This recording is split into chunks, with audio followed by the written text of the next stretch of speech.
ನಮಸ್ಕಾರ ಸ್ನೇಹಿತರೆ. KPSCಯಿಂದ ಒಂದು ಅಪ್ಡೇಟ್ ಬಂದಿದೆ. ಆಲ್ರೆಡಿ ತುಂಬ ಜನಕ್ಕೆ ಇದ್ರ ಬಗ್ಗೆ ಮಾಹಿತಿ ಇದೆ. ಆದರೆ ಯಾರಿಗೆಲ್ಲ ಇನ್ನು ಇದರ ಬಗ್ಗೆ ಮಾಹಿತಿ ಇಲ್ಲ ಅಂಥವರಿಗಾಗಿ ಈ ವಿಡಿಯೋ. ಕೆಲವೊಂದು ನೇಮಕಾತಿಗಳು ರದ್ದಾಗಿರುವಂತಹ ಬಗ್ಗೆ, ಯಾವ ನೇಮಕಾತಿಗಳು ರದ್ದಾಗಿದೆ, ನೋಟಿಫಿಕೇಷನಲ್ಲಿ ಏನು ಇನ್ಫಾರ್ಮೇಷನ್ ಇದೆ ಅಂತ ಈ ವಿಡಿಯೋದಲ್ಲಿ ನೋಡೋಣ. ಯಾರೆಲ್ಲ ಚಾನಲ್ಗೆ ಸಬ್ಸ್ಕ್ರೈಬ್ ಮಾಡದೆ ವಿಡಿಯೋನ ನೋಡ್ತಾ ಇದ್ದೀರಾ, ಈಗಲೇ ಸಬ್ಸ್ಕ್ರೈಬ್ ಆಗಿ, ಹಾಗೆ ನೋಟಿಫಿಕೇಷನ್ಸ್ಗಾಗಿ ಬೆಲ್ ಐಕಾನ್ನ ಪ್ರೆಸ್ ಮಾಡೋದನ್ನ ಮರಿಬೇಡಿ. ಕೆಲವೊಂದು ಹುದ್ದೆಗಳು ರದ್ದಾಗಿದ್ದು ಅಪ್ಲೈ ಮಾಡಿರುವಂತಹ ಅಭ್ಯರ್ಥಿಗಳು ಗೊಂದಲವಾಗಿರ್ತಾರೆ. ಹಾಗಾಗಿ ನೋಡೋಣ ಯಾವ್ಯಾವ ಪರೀಕ್ಷೆಗಳು ರದ್ದಾಗಿದೆ ಅಂತ. KPSC ಅವರ ಅಫಿಷಿಯಲ್ ವೆಬ್ಸೈಟ್ನ ವಿಸಿಟ್ ಮಾಡಿದರೆ ಅಲ್ಲಿ ನೀವು ನೋಟಿಫಿಕೇಷನ್ನ ನೋಡ್ಬೋದಾಗಿದೆ. ಇಲ್ಲಿ ನೀವು ನೋಡ್ಬೋದು, ಭೂಮಾಪಕರು ಹುದ್ದೆಗಳಿಗೆ ಸಂಬಂಧಿಸಿರುವಂತಹ ನೇಮಕಾತಿಗಳನ್ನ ರದ್ದು ಮಾಡಿರುವಂಥದ್ದು. ಹಾಗೆ ಅಗ್ರಿಕಲ್ಚರ್ ಆಫೀಸರ್ ಮತ್ತು ಅಸಿಸ್ಟೆಂಟ್ ಅಗ್ರಿಕಲ್ಚರ್ ಆಫೀಸರ್ AO ಮತ್ತು AAO ಸಂಬಂಧಿಸಿದಂತಹ ಹುದ್ದೆಗಳು ಕೂಡ ರದ್ದಾಗಿರುವಂಥದ್ದು.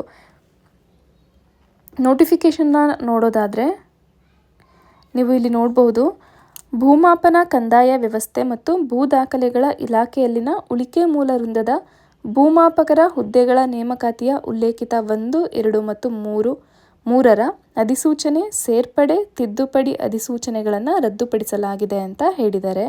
ಇದು ಭೂಮಾಪಕರ ಹುದ್ದೆಗಳ ಸಂಬಂಧಿಸಿದಂತಹ ನೋಟಿಫಿಕೇಷನ್ ಆಗಿದೆ. ಹಾಗೆ ಅಗ್ರಿಕಲ್ಚರ್ ಆಫೀಸರ್ ಮತ್ತು ಅಸಿಸ್ಟೆಂಟ್ ಅಗ್ರಿಕಲ್ಚರ್ ಆಫೀಸರ್ ನೇಮಕಾತಿಯ ಬಗ್ಗೆ ನೋಡೋದಾದರೆ,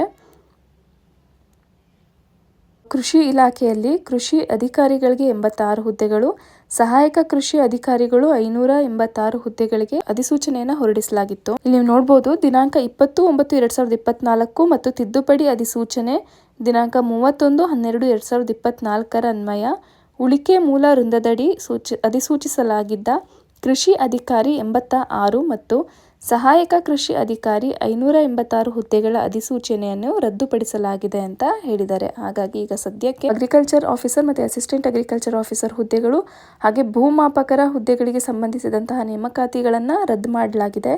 ಇದಿಷ್ಟನ್ನು ಬಿಟ್ಟು ಬೇರೆ ಏನು ಮಾಹಿತಿ ಸದ್ಯಕ್ಕಿಲ್ಲ. ಮುಂದಿನ ದಿನಗಳಲ್ಲಿ ಆಲ್ರೆಡಿ ಅಪ್ಲೈ ಮಾಡಿರುವಂತಹ ಅಭ್ಯರ್ಥಿಗಳು ಏನು ಮಾಡಬಹುದು ಅನ್ನೋ ಅಪ್ಡೇಟ್ನ KPSCಯಿಂದ ಅವರು ಅಪ್ಡೇಟ್ ಮಾಡ್ತಾರೆ. ಯಾರೆಲ್ಲ ಅಭ್ಯರ್ಥಿಗಳು ಈ ಒಂದು ಹುದ್ದೆಗಳಿಗೆ ಅಪ್ಲೈ ಮಾಡಿದ್ದೀರಾ ಅಂಥವ್ರಿಗೆ ಈ ವಿಡಿಯೋನ ಶೇರ್ ಮಾಡಿ. ಇದೇ ರೀತಿಯ ವಿಡಿಯೋಗಳಿಗಾಗಿ ಚಾನಲ್ನ ಸಬ್ಸ್ಕ್ರೈಬ್ ಮಾಡಿ.